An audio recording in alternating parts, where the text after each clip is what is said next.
Hey guys, Prowl1701 here. Today I'm going to be doing a Patreon request. I'm going to be reviewing a fan edit of Batman and Robin called Batman and Robin Deep Freeze. So the Deep Freeze edition, which is definitely superior to the original version. The first thing you'll notice when watching it is that it is done in black and white, which does make a drastic change, a better change, because the original Batman and Robin is pretty much a neon light fest, let's be honest. Lots of neon lights, lots of colors. So doing this in black and white completely changes the tone of the film, and in my opinion gives it a more serious feel. I actually really like this change. But there's also a lot of edits made. For instance, Bane is completely removed from the movie, which of course benefits the movie. Also, Ivy's introduction scene when she first becomes Poison Ivy is completely cut out, which aside from missing John Glover, because I do believe that's John Glover playing the mad scientist guy, and I like him a lot. He's great in it. That being said, I do think this cut of the movie benefits from removing that. The movie this edit tries to remove a lot of the sillier bits, a lot of the comedic bits. Not all of them, but a lot of the more ridiculous ones where it's really leaning into the kind of Adam West 60s style of comedy. So it completely cuts her scene out. The first time you see her is when she is confronting Bruce Wayne at the whatever announcements he's making, I forget. And then the next time you see her is at when they're showing off the diamonds and auctioning off the ladies. Some other edits made. Of course, the prison break, when they break Freeze out of prison, is cut short because Bane's not there, and it actually works better. Basically cutting out when she poisons the two guards. I still can't get over the fact the guards look more like thugs than actual guards. And the scene when Batman first captures Mr. Freeze at the beginning. After Freeze freezes the Batmobile and he ejects out, it ends basically with Freeze looking up and seeing Batman go through the glass and it cutting to black, and then cutting to Freeze being in Arkham Asylum, instead of showing that weird cut where it just shows Freeze on the ground in front of his car, which is always weird for me in the original version. When he goes through the glass and you just see Freeze knocked out on it was always weird. So I much prefer that edit here where you just see Batman go through the glass and then it cuts to black and it cuts to him being in jail in Arkham. I also like that it changes the scene at the end when Ivy and Freeze are both in prison. It doesn't have them together in there. It has them in separate cells, her in her cell doing the loves me not, and him in the cell looking at his ice sculpture, which of course is from earlier in the movie, repurposing that shot here, which works better, showing each of them kind of just in their own internal musings as that's going on. I like that as well. I think that works a lot better. It does tighten up the movie quite a bit. There's two small edits I missed because I liked them. The edit when Mr. Freeze is trying to watch the movie and the guy interrupts him and he freezes him and takes the newspaper and he's like, they always interrupt the movie. I actually did enjoy that scene and I kind of missed it. It wasn't a big deal and I get why it's not there, but I did kind of miss it. But the main one that did hurt and I missed it, I do miss it. It's the one thing really hurting it for me is at the end when Batman is asking Mr. Freeze for his help for the stage 1 cure, and Mr. Freeze gives him the two antidote tubes that he had in his armor. They cut out the line where he goes, "Take 2 and call me in the morning." It's like, I get why they cut it, but I love that line. It just works, you know, because that's an old famous doctor saying, of course, take 2 and call me in the morning.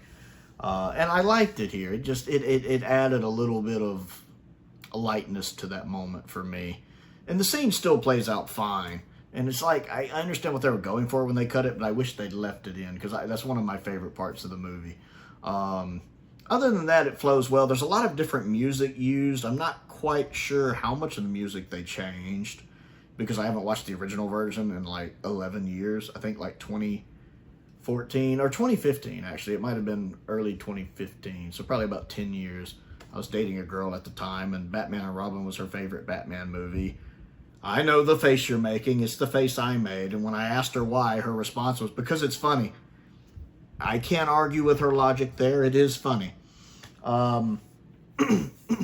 But there is a lot of different music used, which gives it a more darker tone, more in line, I'd say, with Tim Burton's Batman movies, especially combined with the black and white color choice with shooting it or showing it in black and white. Those go together well. Matter of fact, the music at the very end, I believe, is music from Batman and Robin. Not Batman and Robin. I believe it's music from Batman 89, repurposed for the ending shot, which works really well, actually. It works really well. Watching it again did prove a few things to me. One, Michael Gough is just an amazing actor. I absolutely adore Michael Gough. I'm a big Doctor Who fan. Michael Gough, of course, was in classic Doctor Who as the Celestial Toymaker in one story and as a Time Lord in another story. He's still my favorite Alfred. That's what I originally know him from, is playing Alfred. He has a lot of really good lines in this movie, a lot of tender scenes in this movie, a lot of powerful, emotional scenes in this movie. Really good. And even George Clooney, I've always thought his Bruce Wayne was really good. It's always been his Batman I had problems with. Kind of the opposite. I had the opposite problem with Val Kilmer, where I liked his Batman, didn't like his Bruce Wayne. George Clooney, I always liked his Bruce Wayne, because Bruce Wayne's great. I had some issues with his Batman, but this edit, especially cutting out some of the campier parts, makes his Batman work a lot better. Like, it cuts out the Batman credit card scene. It still has them arguing over Ivy at the beginning where they're outbidding each other. You don't have it, I'll get it from you. But it does cut out the Bat credit card scene, because again, that's just absolutely ridiculous. So it's nice that it trims that, and it makes his performance better. I mean, you still can't get over the fact it's Arnold Schwarzenegger as Mr. Freeze. That's always going to be a little campy, but it's done well. And then Alicia Silverstone and Chris O'Donnell have always been fine in their parts. I do like the fact it cuts the "suit me up, Uncle Alfie" line, which I never liked. It always just felt so camp. So it still has that scene, of course, where she's discovering the Bat Cave, but it cuts that line out, thank goodness, because it was dreadful. Really, it only runs, including the ending credits, it clocks in at about 1 hour and 24 minutes. And again, 4 or 5 minutes of that at least is the ending credits, and of course, a little bit at the beginning. The way it does the credits at the beginning of the movie drags on a little too long. I get why it does it. It's basically intercutting that very first scene with Mr. Freeze robbing the jewelry store, bank, whatever it is, museum, whatever. And it intercuts that with the credits flashing up, which is cool at first, but it runs on a little too long. It's a little tedious. But this definitely is the best version of the movie I've seen. It actually made it an enjoyable movie. I've never really liked Batman and Robin that much. Always probably I'd definitely call it my least favorite Batman movie. But the trimming it does, cutting out a lot of the campier scenes, the new music added in, shooting it in black and white, it literally does show that there is a good movie in there. With the proper editing and the proper music, you can get a very enjoyable experience out of it. So I think Deep Freeze is a really good edit, and I actually enjoyed my watch through of it. So yeah, it gets a pass for me. Again, not the best Batman movie ever, but it does put it more in line with some of the other Batman movies, especially from the 90s, and makes it a much more enjoyable watch. The bits it cuts out are bits that needed to be cut out for the most part, 99% of them, and the musical changes really give it an extra punch.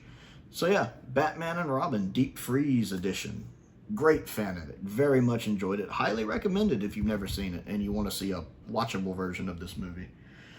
Anyway, that's my thoughts on it. I want to give a shout out to Unknown289, my patron who requested this. A very good watch and very enjoyable.